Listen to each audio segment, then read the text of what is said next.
Well, today we will continue on. We're talking about the reaction of the church to various problems, external, internal. External, persecutions. Internal, a variety of things to do with false teaching and how does the church react against false teaching and so forth.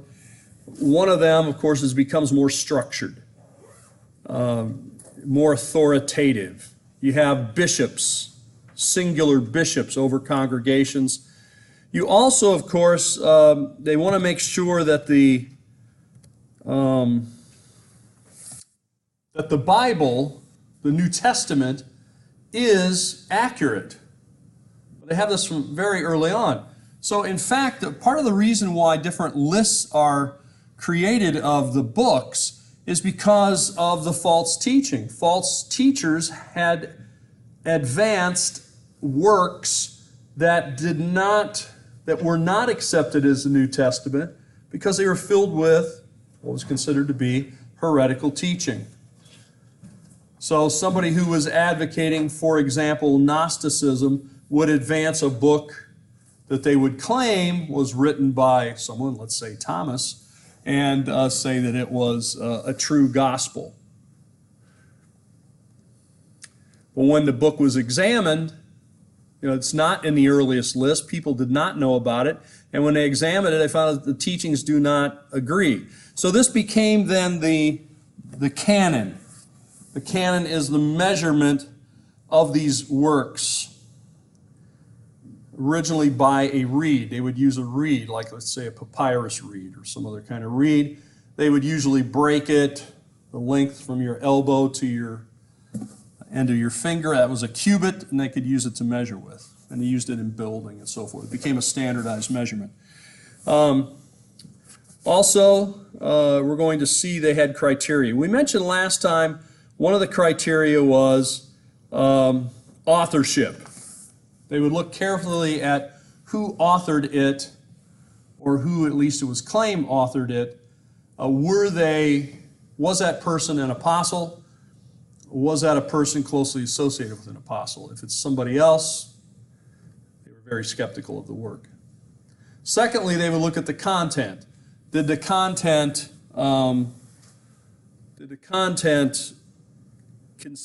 it consistent with other accepted books and teachings? If not, again, it was skeptical. So the canon then develops. Now, the earliest list that we have is the Muratorian canon, which is basically a list of accepted books. This list was as early as 180. In Milan, it's found, and dates to about 180. Now, what's interesting is that it's in Milan, and Milan is pretty far from the east. That's where most of these books were. So that probably means this list traveled about from congregation to congregation. It was discovered in 1740. There is another list. Athanasius in 367 has the same 27 books as listed in the Muratorian canon. So I think it's interesting. There wasn't a lot of change here from 180. Depending on how you date the New Testament, the New Testament, a lot of it was written by Paul, as I think it was, then it has to be written before Paul was executed, I would assume. So that would be before 67, it's written. And then John, the Gospel of John, usually considered to be the last book. That would have been written before John is executed. Well, not executed, he dies after being released from prison. So that most people put around 96, 97. So before the end of the first century, we should have the whole thing together. But then, of course, it was not in a kind of form what we would call the New Testament at that point, but there was a list. It was very interesting. I had a professor that I studied with, Harvard trained. He actually worked on the NIV translation and stuff. He was pretty well known at the time.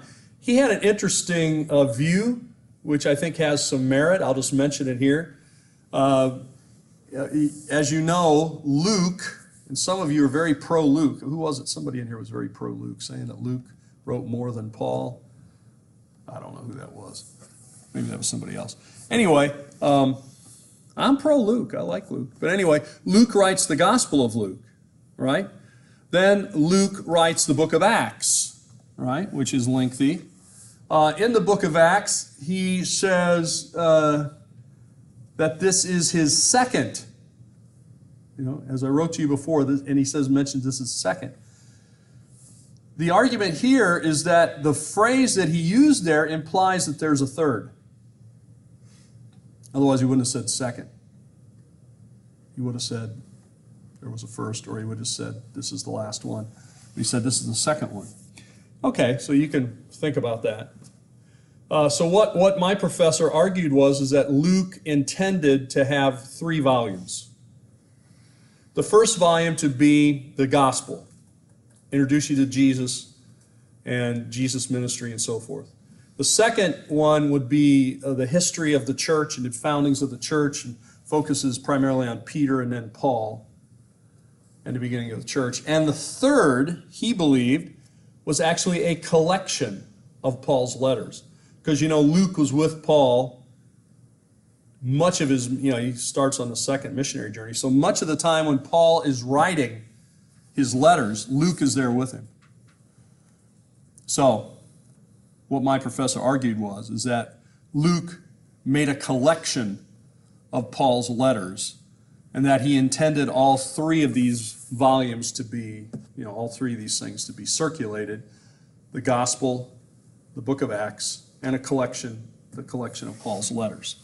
I think it has a lot of merit. I think it's an interesting theory. Anyway, so I guess what I'm saying is I believe that the identification of Paul's writings and perhaps collecting of them may have predated 180 by quite a bit. At any rate, one of the things you can see when you look at the books that were accepted and the ones that were questioned, you'll find that the book of Hebrews was slow to be accepted. Even though the book of Hebrews is not, doesn't have problems with consistency of teaching, at least I don't think it does, but it has a problem over authorship, right? The main problem with the book of Hebrews was authorship. And remember, they looked at both authorship and content. So we got charts. You guys don't have these charts, but I'm going to give you the charts here in the PowerPoint. I probably should take out the list, but that's just for me, so I can go back and look at the charts again myself. I used to require people to buy a book of charts when I taught church history as a wider subject, and it had a lot of church history charts in it. Anyway, so here we go. I've sort of recreate some of this kind of charts. We'll call this one the development of the canon and the periods. So we have different periods of early church history. You have the apostolic fathers. The apostolic fathers don't so much as create a list. There's another way. You can create a list and say, okay, here are the list of the books that churches read, churches accept. There's another way to do it. The apostolic fathers, who are, again, those people who lived during the lifetime of the apostles, their lifetime overlapped with the lifetime of the apostles.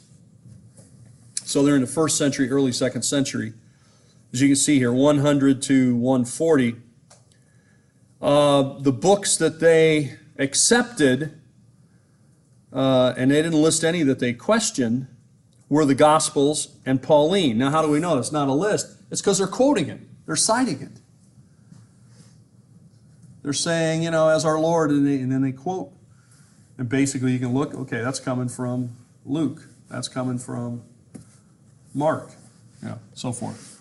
So And also they are quoting or alluding to, I guess I shouldn't say quote. Quote is, we use today quote as a very formal thing that we're very precise about the wording, right? You need an exact quote. They were not as concerned about the exact quote. Kind of like I am in class. I'll say, well, it says in Book of Acts this, and I kind of quote it to you. But if you go and look at the text of the Book of Acts, you might find I left a couple of words out or something. But I'm giving you the gist of what it is. I'm giving you a paraphrase. So they are doing that. Now, there's also Gnostic opposition. Gnosticism, again, is a teaching. Anybody know what Gnosticism is? Let me just start there. No? Yes? It was a Christian heresy. I guess not Christian, but they thought everything physical was bad and everything spiritual was good. Okay. So, like, Jesus wouldn't come back in a physical body or even had a physical body to start with because the physical is bad. And so they thought everything was pure spiritual, and they were also kind of a secret society kind of thing. Yes, definitely secret. Yes. Okay, so physical's bad, spiritual's good, secretive. Yes. They downplayed the humanity and divinity combo of Jesus. Yes. Yeah. The whole idea of the person of Christ is highly emphasized here to emphasize his divine nature, not his human nature. Yes. And also, do things like Manichaeism and Pelagianism rise out of this? Yeah, that's debatable. That's debatable. Depends on, I guess, how Calvinistic you are, if you buy that one. But yeah, I would say that I'll tell you my sort of take on it, and then you can take it from there. Another one of my professors, I've had several, but one of my main mentors in my PhD program, his name was Edwin Yamauchi. Well, he's still alive, but he's getting older. He wrote a book called Pre-Christian Gnosticism. It's still out there in print. But basically what he argued, and I think he makes a case for it, is that there were, some people talk about Gnosticism being there during the New Testament times. Yamauchi would argue it's not, because Gnosticism is a much more developed, you would call it religion or paradigm, heresy, that really takes more full root in the 2nd century, not the 1st century. But in the 1st century, you find elements that are there. Some of those are coming really from Greek philosophy. The idea about the physical being bad or evil. I mean, Plato has that idea, and others. But that's sort of the roots of it. He would call it proto-Gnosticism. Gnosticism is sort of taking shape, but not fully developed till the 2nd century. So basically, you have the idea, some people call it doceticism because of the word to appear in Greek. And especially we see this being more an issue for John in his gospel and in his 3 epistles than we do in the synoptic gospels. Paul does address it in some of his letters as well. So basically the idea is this. Jesus appeared to have a body, but he didn't have a body. In other words, people saw him in what looked like a body, but he didn't have a body. Why? Because the physical is evil, Jesus is good. Christ is good, so he wouldn't come that way. And that takes on various forms that I think maybe I mentioned in here before, that perhaps Jesus was a man and Christ was God, and perhaps Christ temporarily inhabited Jesus' body. This is one of the one of the variations on this theme, so that there be as little contact with the physical as possible. So instead of just being a complete apparition, that there was a physical. We could talk some about that too. I don't know if we're going to have time to talk about all these different forms of this heresy, but it has to do with the person and nature of Christ. It also has to do with the sacrifice of Christ. This is why John, in his gospel, he begins it with what? He says, in the beginning, what? Was the Word, and The Word was God. The Word became flesh. the Word became flesh and dwelt among us. The Word became one of us, one of you. Yes. Jesus, Christ, Jesus, Christ, the second person of God, the Son of God, came in a human form and dwelt among us. Why is this important? As Paul tells us, if there is no shedding of blood, there is no forgiveness of sin. If Jesus didn't have a body, he couldn't have blood. If he didn't have blood, he couldn't be a sacrifice. If he couldn't be a sacrifice, well, then what was the cross all about? You see? So this goes to the very heart of the gospel, the very heart of the work of Christ and the person of Christ.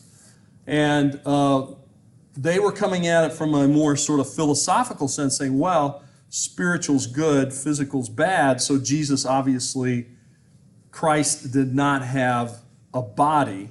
Or if he had a body, he just intersected with a human for a short time. What those guys would argue, people hold that view, they would argue that when Jesus went to John the Baptist and was baptized and you saw the dove, that's when Christ descends to Jesus.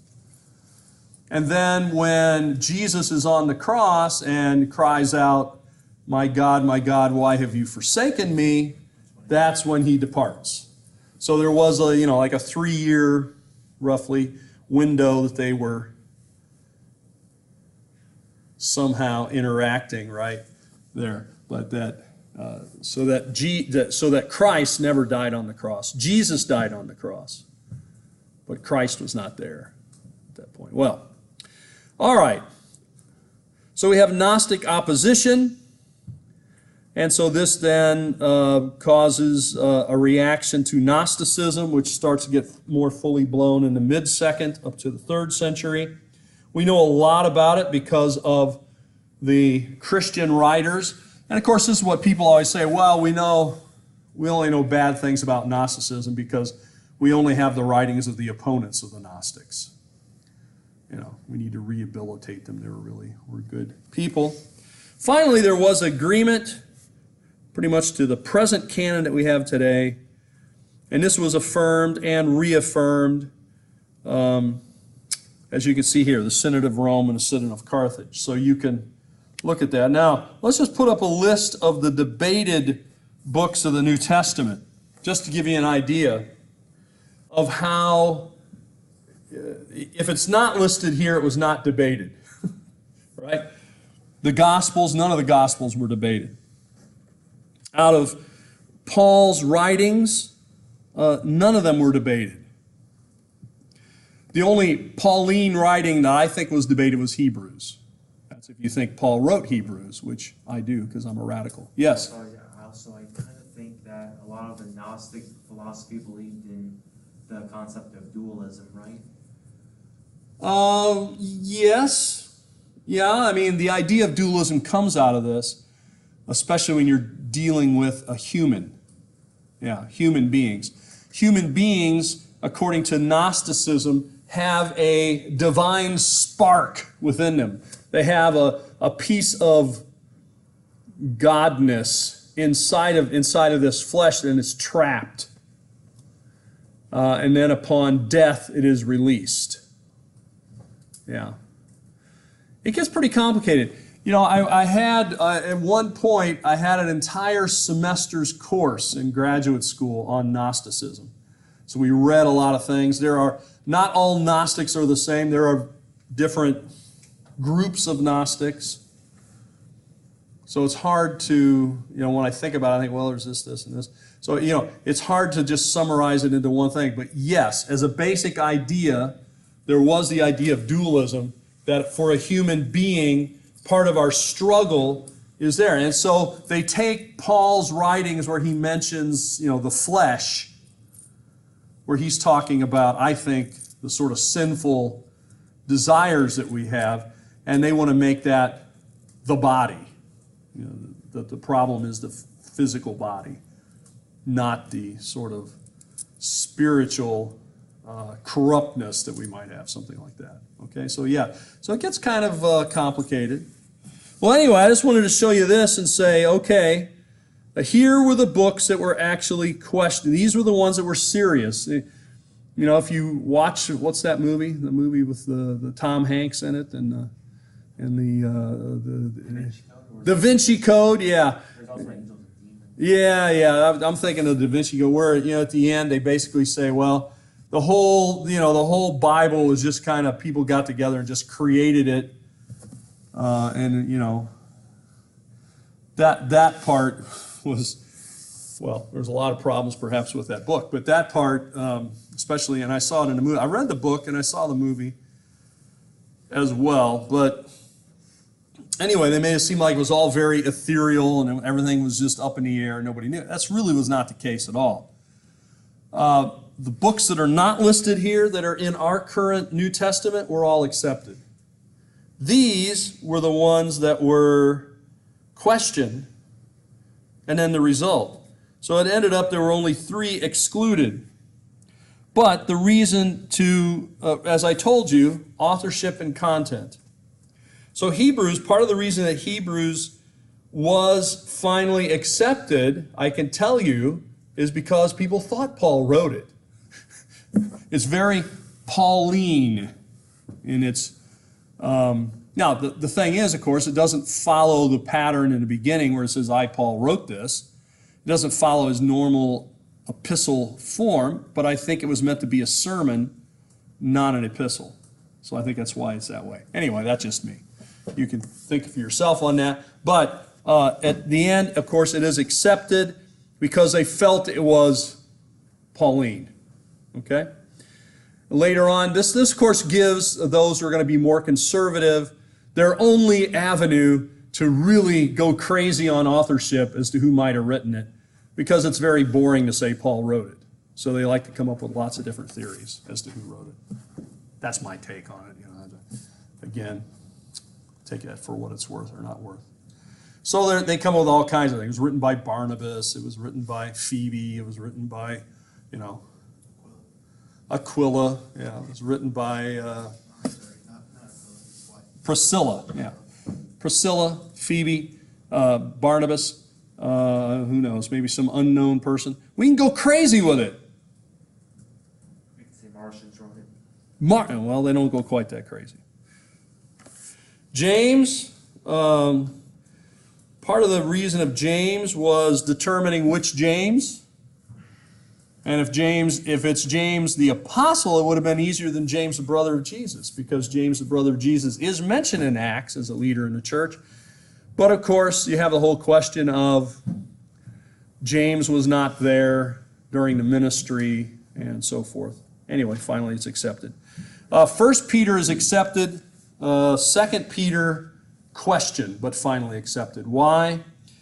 Mainly, I can tell you there, because the style of 2 Peter, the Greek of it, the vocabulary of it, it doesn't sound like the same guy writing as in 1 Peter.